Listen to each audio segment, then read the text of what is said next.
Moro. Em abril desse ano, eu cometi um grave erro. Ah, só em abril, Gregório? Não.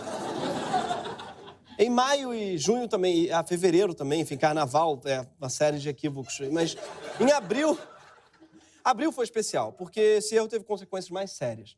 Estava eu em Curitiba, para o Festival de Teatro, quando, ao invés de comer uma tradicional e deliciosa torta banoffee, quem conhece sabe, eu fui para a porta da Polícia Federal e desanquei a xingar o juiz responsável pela prisão de Lula. E eu vou colocar o registro disso para vocês verem, embora de verdade, eu juro que isso me envergonha. E é uma cidade que resiste bravamente e eu tenho muita pena que ela tenha virado símbolo para alguns do que há de pior nesse país, que é esse juizeco, essa republiqueta de merda. É um sujeito realmente fraco, frágil, é um covarde, é um merda, um bosta.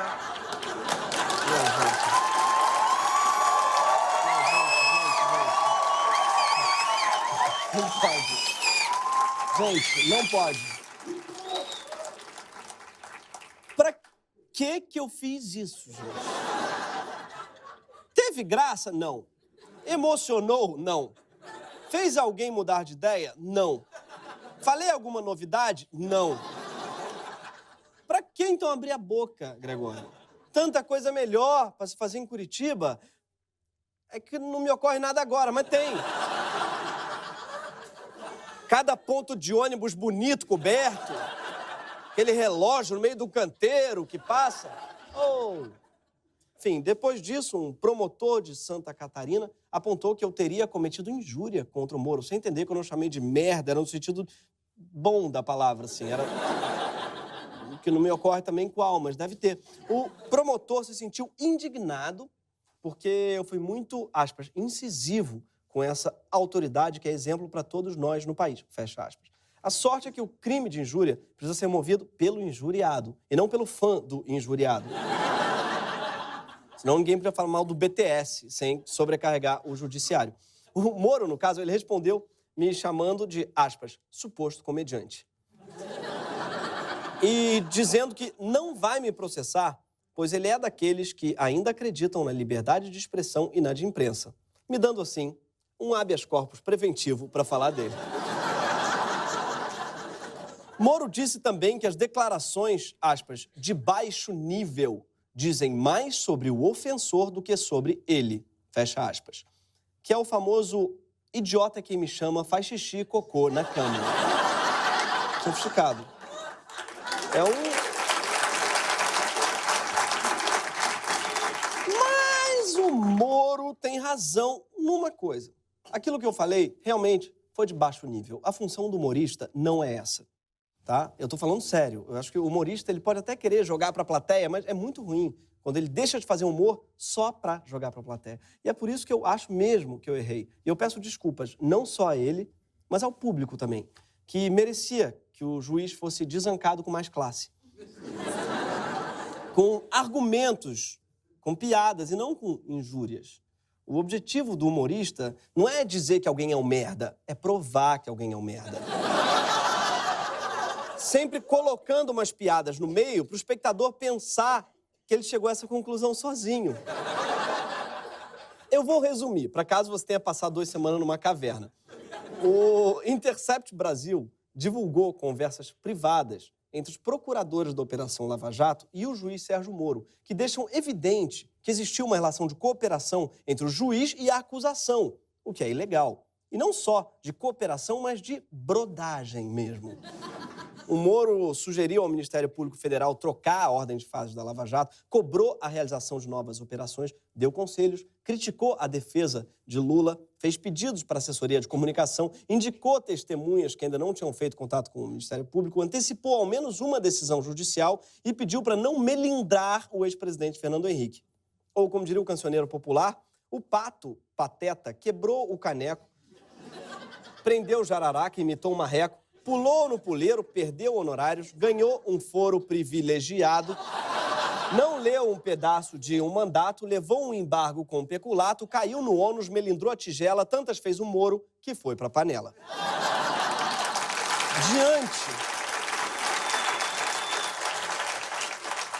do escândalo, personalidades políticas reagiram de formas surpreendentes. O Jair Bolsonaro, né, para desviar a atenção, teve uma ideia brilhante, resolveu fazer flexões com João Dória. No segundo vídeo em grupo mais constrangedor do Dória. Mas nesse, pelo menos, ele se esforça para ficar rijo. E manda melhor que Bolsonaro, né? Que faz apenas supostas flexões. Enquanto isso, o Eduardo Suplicy participou de uma roda punk no show do Baiana System. Sim. E o Queiroz eu não sei o que ele andou fazendo, por acaso não sei, tá sumindo. Mas já o Moro, né, que é o principal implicado, ele foi ao Senado tentar se explicar. E a explicação que ele deu foram várias. Deixa eu ver. Como eu disse, eu não me recordo de mensagens que eu encaminhei um mês passado para todo mundo. Se eu ver algumas delas, pode ser que eu reconheça algumas. Agora, mensagens que eu enviei 2 anos atrás, sem que haja ali qualquer excepcionalidade, qualquer conteúdo ilegal, qualquer conteúdo ilícito, que podem ter sido pontualmente adulteradas, eu não tenho como reconhecer. Essas desculpas são problemáticas de muitas formas. Primeiro, como é que ele não lembra se ele blindou um ex-presidente ou não? Você pode não lembrar de tudo que você fez, mas você sabe muito bem coisas que você nunca faria. Agora, você participou de uma suruba com o João Dória? Olha, eu não lembro. Tá aí, gente. Faz 3 anos também que... Se você não lembra se você fez, no fundo, você está admitindo que você poderia ter feito. E isso já é muito grave. Segundo, Moro às vezes diz que as mensagens não são autênticas e às vezes defende que, mesmo se forem autênticas, não revelam nada de errado. Ele está basicamente dizendo que uma organização criminosa contratou um hacker para quebrar pela primeira vez na história a segurança do Telegram e produzir evidências falsas de que o juiz Sérgio Moro não fez nada de errado. Gente, isso não faz o menor sentido. É como se um bandido conseguisse hackear o seu cartão, descobrir tua senha, quebrar sua biometria só para pagar teus boletos. Não faz sentido, gente.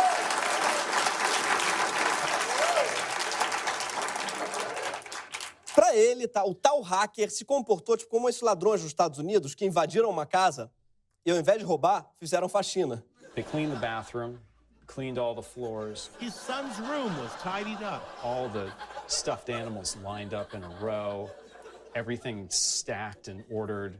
My bedroom was like that, too. As if all that wasn't enough, he found this, a rose made out of toilet paper. Bandido bom é bandido com mania de limpeza. É bandido com toque. Eles tinham que dar uma aula de etiqueta pra bandido. É o famoso rouba, mas faz faxina. E não deixa a luz acesa, tá, bandido? Que ninguém aqui é sócio da Light. Pelo amor de Deus. Pra organizar a nossa cabeça, a gente vai destrinchar essas duas reações do Moro. Tá? E vamos supor que elas façam algum sentido. Vamos começar analisando a primeira possibilidade. Para crer que as mensagens são falsas ou adulteradas, seria necessário acreditar que o Glenn Greenwald, o editor do Intercept, é ou incompetente ou desonesto. E é exatamente isso que o Moro tem tentado fazer, desacreditar o trabalho do Glenn. Para quem não lembra, Glenn Greenwald é o jornalista que publicou os documentos secretos do governo americano vazados por Edward Snowden. O Glenn coleciona prêmios, ele já ganhou um Pulitzer, que é tipo o Oscar do jornalismo, e também já ganhou um Oscar, que é tipo o Oscar do Oscar mesmo.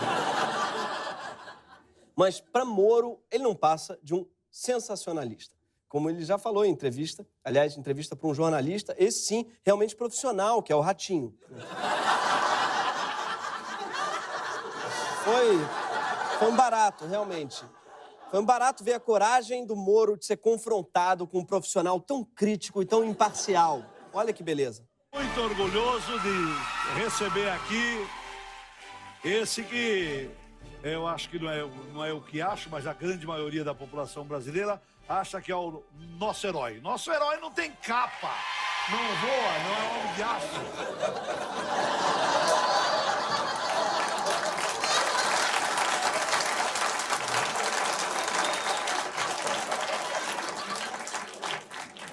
Ratinho, posso te chamar de Rato? Eu só senti falta do Xaropinho, né? Faltou pra mandar aquelas observações sagazes, né? Mandar o famoso rapaz! Se bem que quando eu ouvi a entrevista, eu achei que o Xaropinho tivesse de volta, mas não era o Moro mesmo. Seria o Moro o novo Xaropinho? Rapaz! Mas não basta duvidar do caráter de Greenwald para sustentar a tese de que as mensagens seriam falsas. Também é preciso acreditar que o Moro jamais cometeria nenhuma irregularidade. Só que Moro tem uma longa história de descumprimento das normas jurídicas, que diversas vezes levaram, inclusive, à anulação de decisões suas. O primeiro grande caso em que o Moro atuou foi o Banestado, escândalo que desvendou o envio de 30 bilhões de dólares pelo Banco Público do Paraná. Em 2013, 2 ministros do STF quiseram afastar Moro do caso, afirmando que ele tinha usurpado a competência do Ministério Público, tinha decretado prisões preventivas contrariando tribunais superiores, além de investigar a vida privada dos advogados de defesa. Foi, no caso Banestado, que surgiu um personagem que depois seria importante na Lava Jato, o doleiro Alberto Youssef. Acusado de ter operado as contas do esquema de remessas ilegais, ele fez um dos primeiros acordos de delação premiada da história do Brasil, autorizada por Moro. Foi em 2004. Ele, então, prometeu abandonar o crime e ajudar as investigações. 10 anos depois, na Lava Jato, a Justiça cancelou o acordo porque descobriu que o Youssef tinha voltado ao crime, dessa vez chefiando um esquemão de lavagem de dinheiro desviado da Petrobras. E o que Moro fez? Aceitou que o Youssef tivesse a chance de fazer uma nova delação e se safar de novo dos seus crimes. Condenado a 122 anos, o Youssef ficou só 2 anos preso. Quer dizer, não sei se o Moro lembra, né, que ele fez isso, porque, enfim, pode ter sido um hacker, não sei. Mas hoje o Youssef está livre, está em dia com a justiça e trabalhando com o quê? Com dólar. Sim. Ele voltou a ser doleiro. Sim, da Operação Banestado, por exemplo, ninguém ficou preso. Ainda assim, Moro diz que não foi um fracasso, mas um sucesso possível para a época. Eu ainda vou usar essa desculpa, tá? Não foi uma brochada, foi uma ereção possível para a época. Né? O Moro, ele também atuou numa operação filhote da Banestado, que é a Operação Pôr do Sol, que parece um filme do James Bond passado em Ipanema, né? Operação Pôr do Sol. Ah, meu nome é Moro, tá? Sérgio Moro, tá? A Operação Pôr do Sol também apurava remessas ilegais para o exterior. Um dos procuradores responsáveis por oferecer a denúncia era, vejam que coincidência, o Deltan Dallagnol. Moro, então, autorizou a interceptação por 2 anos do telefone de um dos acusados, um empresário uruguaio que chegou a ser preso. Mas aí o STJ teve que anular todo o processo. Sabe por quê? Por abusos da parte do juiz. E aí que a gente chega num ponto crucial. Quando o Moro autoriza o uso de procedimentos irregulares para tentar prender alguém, ele pode até conseguir fazer a prisão, mas ele não consegue manter a pessoa presa. O Moro é tipo um Gilmar Mendes, com a diferença que o Gilmar solta a gente por convicção e o Moro por incompetência. Ai, Greg, mas o Moro, né? Ah, mas ele faz bem. O Moro fez bem, porque se você fizer tudo certinho no Brasil, você não prende ninguém. Então tá, né? Mas não dá para autorizar a justiça a atropelar a lei. Até porque se você faz isso, você não consegue garantir que esse tipo de abuso só vai ser empregado contra corruptos milionários. As grandes vítimas vão ser, como já são, pessoas pobres, sem defesa de qualidade, muitas vezes inocentes. E a própria biografia do Moro prova isso, como no caso da Operação Agrofantasma. Não, Agrofantasma não é um outro nome para o Gasparzinho Fantasminha de Piracicaba. O Agrofantasma foi uma operação que Moro determinou a prisão preventiva de 11 agricultores, dizendo que eles estariam fraudando um programa ligado ao Fome Zero, que pagava fortuna de R$660 por mês a cada família. Na tentativa de juntar provas de enriquecimento ilícito desses pequenos agricultores, Moro mandou até que policiais procurassem um iate suspeito num dos sítios. Detalhe, as propriedades ficavam no interior do Paraná, a 300 quilômetros do mar. Um iate no interior do Paraná. Aparentemente, o Moro não tem problema só para obedecer norma jurídica, ele tem problema para obedecer a lógica mesmo do mundo, do planeta. É tipo quando ele postou uma foto dele mesmo segurando um calendário para provar que ele era ele mesmo. O que me deixa muito preocupado, porque mostra que ele não sabe nem como funciona um calendário, nem como funciona uma prova. Um dos agricultores acusados por Moro, ele ficou preso 60 dias, sem sequer ser ouvido. 6 anos depois, todos eles foram inocentados pela juíza que substituiu Moro nos processos. De acordo com ela, não houve crime nenhum, apenas erros burocráticos. Mas aí o programa de fomento à agricultura familiar já estava completamente desmontado. Mas o Sérgio Moro, que o Brasil conhece, não ficou famoso nessas operações desastradas, aí que a gente acabou de ver. Ele ficou famoso como juiz da 13ª Vara de Curitiba na Operação Lava Jato. Não confundir com o 13º jato da Operação Lava Vara. Foi na Lava Jato que Moro descobriu a fórmula mágica para que seus atropelos da lei não fossem mais revogados por instâncias superiores. A opinião pública. Ele deve ter se inspirado no Alexandre Frota na Casa dos Artistas, que sabia que desde que ele desse audiência, o povo podia votar para ele sair e que o Silvio Santos trazia ele de volta. Durante a Lava Jato, Moro ficou muito confortável embaixo dos holofotes, que é um lugar bem inadequado para um juiz.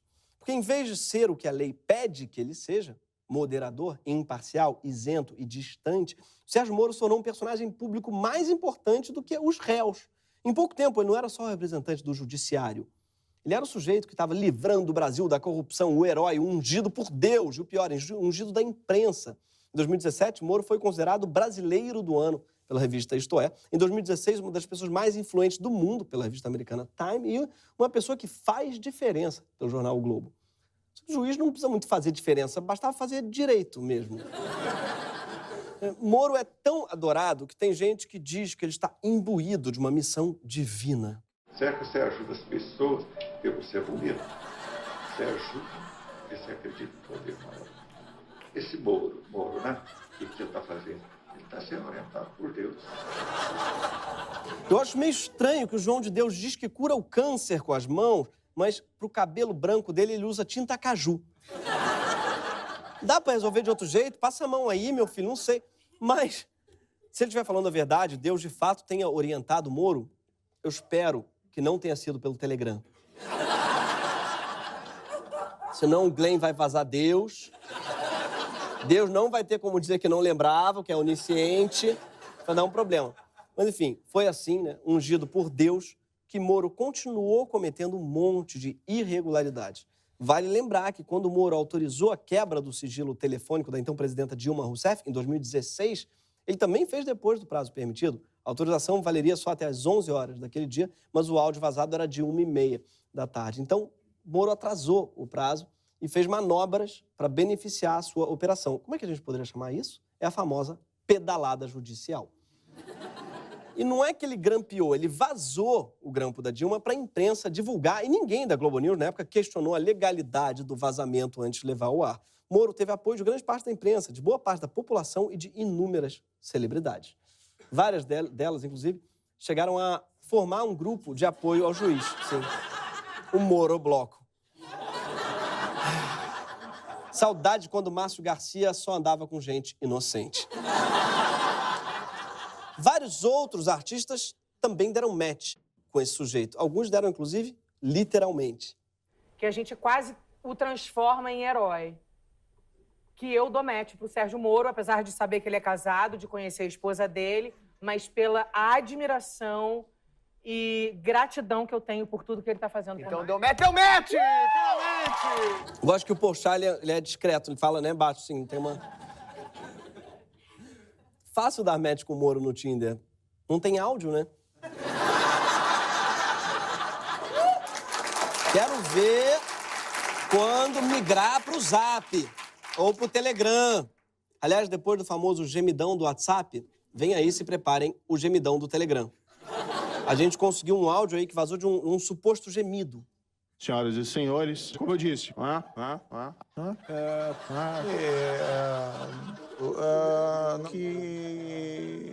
E, eventualmente, nessa perspectiva, eu vou pedir escusas aí que foi no lapso do tempo. Nesse vídeo podemos ver a reprodução dos marrecos na savana de Curitiba. Muita gente ouviu esse canto de acasalamento e foi seduzido por isso. A admiração pelo Moro chegou a inspirar belas canções, como essa, intitulada Apelando para Deus. Meia dúzia é honesto e o resto é ladrão, faltando com decoro, mas o juiz Sérgio Moro não vai frouxar o garrão. Parabéns, juiz Sérgio Moro, já provou que não é frouxo, pois a missão que lhe coube é pra quem tem bago roxo. Eu não sei o que é pior, o Moro do passado que tinha o bago roxo ou o Moro de hoje em dia que deve estar com o cu piscando. Ou seja, assim, olhando para o currículo do Moro, não dá para afirmar que as práticas reveladas pelo Intercept destoam da sua atuação como juiz. E é por isso que é preciso olhar para a segunda linha de argumentação que o Moro tem apresentado. A de que, mesmo se as mensagens forem verdadeiras, elas não revelam nada demais. E aí a gente vai direto ao ponto. O conteúdo dessas mensagens é grave? Sim. Ah, mas quem é você para dizer como um juiz deve se portar, Gregório? Nada, eu sei, eu sou só um suposto comediante, como disse o Moro. Como disse o suposto juiz.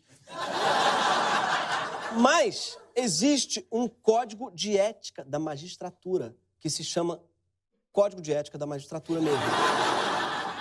E ele é uma espécie de código de ética da magistratura.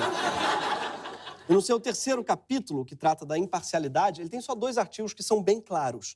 O magistrado imparcial é aquele que evita todo tipo de comportamento que possa refletir favoritismo, predisposição ou preconceito. E, ao magistrado, no desempenho de sua atividade, cumpre dispensar às partes igualdade de tratamento, vedada qualquer espécie de injustificada discriminação. Mas você pode argumentar que o Moro não deve ter lido o Código de Ética. Afinal, já afirmou que não consegue ler nem os livros do Olavo de Carvalho porque ele acha muito denso. Mas esse vídeo aqui mostra que, pelo menos em tese, ele entendeu bem o espírito da coisa. Não, o juiz ele é reativo. A gente fala que o juiz normalmente deve cultivar essas virtudes passivas. Né? E eu até me irrito, às vezes vejo crítica um pouco infundada ao meu trabalho, dizendo que sou um juiz investigador. Né? Poxa, eu coloco assim, então identifique lá nos meus atos judiciais um ato que eu determinei a produção de alguma prova de ofício. Opa, deixa comigo aqui. Acho que foi esse vídeo aí que instigou o Glenn Greenwald. Porque o que as mensagens publicadas pelo Intercept revelam é exatamente uma discriminação evidente entre a defesa e a acusação por parte do juiz. Não dá nem para imaginar que o Moro, nesse caso, teve o mesmo grau de cooperação com a defesa, até pela forma como ele se refere a ela, tipo nesse trecho de sua conversa com o procurador Santos Lima. Talvez vocês devessem amanhã editar uma nota esclarecendo as contradições do depoimento com o resto das provas ou com o depoimento anterior dele, porque a defesa já fez o showzinho dela. Para quem não conhece o showzinho da defesa, é o Lula-Palusa, no caso. Nas mensagens, o juiz também demonstra claro favoritismo em relação a alguns dos personagens investigados, como o ex-presidente FHC, a quem ele chama de, aspas, um aliado importante que ele não queria, aspas, melindrar. E o que mais me choca nessa frase é ele tratar um ex-presidente como se fosse um adolescente na puberdade, né? Ai, que saco, vocês ficam me investigando. Tô melindrado, eu sou um aliado importante. Eu fiz o plano real. E o que acontece quando o juiz desrespeita o Código de Ética?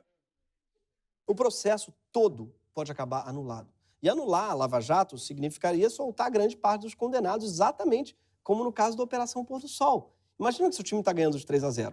Se foi comprovado que o juiz roubou para o seu time, o jogo é anulado, mesmo que seu time não precisasse desse juiz ladrão para ganhar. Ou seja, se você, por acaso, odeia o Lula e quer ver ele na cadeia, você devia estar bem puto com o Moro, porque é graças a ele que o Lula pode ser solto. E não só o Lula, Cunha, Palocci, Marcelo Odebrecht, sem falar que é uma tremenda injustiça. Com quem? Com os procuradores que trabalharam no Lava Jato e que veriam seu esforço ir por água abaixo. O fato de Moro não ver nada demais nas mensagens reveladas pelo Intercept é, em si mesmo, um absurdo.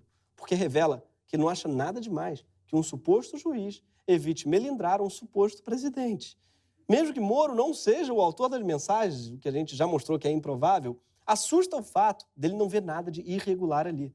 A reação de Moro ao conteúdo das mensagens diz mais sobre ele do que as mensagens em si. E a reação dele, né? A reação dele é a única coisa que ele não pode dizer que foi adulterada. Ou será que pode? Oi, a produção tá me avisando aqui que a gente tem um espectador ligando pra cá. Como é que é? Alô? Alô? Sérgio Moro, é você? Sou eu, Gregório. Antes de mais nada, eu gostaria de agradecer pela oportunidade de me esclarecer aqui, tá? Tá, o que o senhor tem a dizer sobre essas mensagens aí vazadas do Intercept? Foi um hacker. Foi um hacker que entrou no meu Telegram. Você tem certeza, Moro, que especialistas em privacidade na internet dizem que é muito difícil que um hacker consiga invadir as suas mensagens do Telegram? Esses especialistas também foram vítimas de invasões de hackers que adulteraram as suas mensagens. Tá, você acha, então, que suas mensagens vazadas pelo Intercept também foram adulteradas? Foram. Por um hacker. Tá. Mas você disse que não tinha nada ali nas mensagens. Quando eu disse que não tinha nada ali, na verdade, foi um hacker que adulterou a minha reação. Mas se tiver reagido assim, também não tinha nada demais. Tá. E quando o Bolsonaro disse que tinha um acordo com você para te nomear ministro? O Bolsonaro foi invadido por hackers também.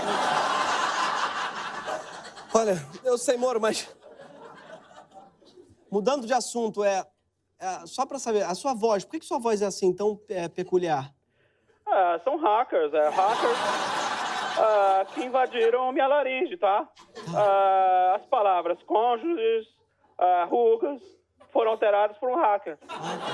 Bem como no tocante daquele iate no meio do Paraná, que foi escondido por um hacker. Um hacker invadiu o meu Twitter e postou aquela foto do calendário também. O Queiroz parece que está escondido também na casa de um hacker. Moro, nada do que você tá falando tá fazendo sentido, desculpa. Não? Não. É que, na verdade, aqui não é o Moro, é um hacker. Gente...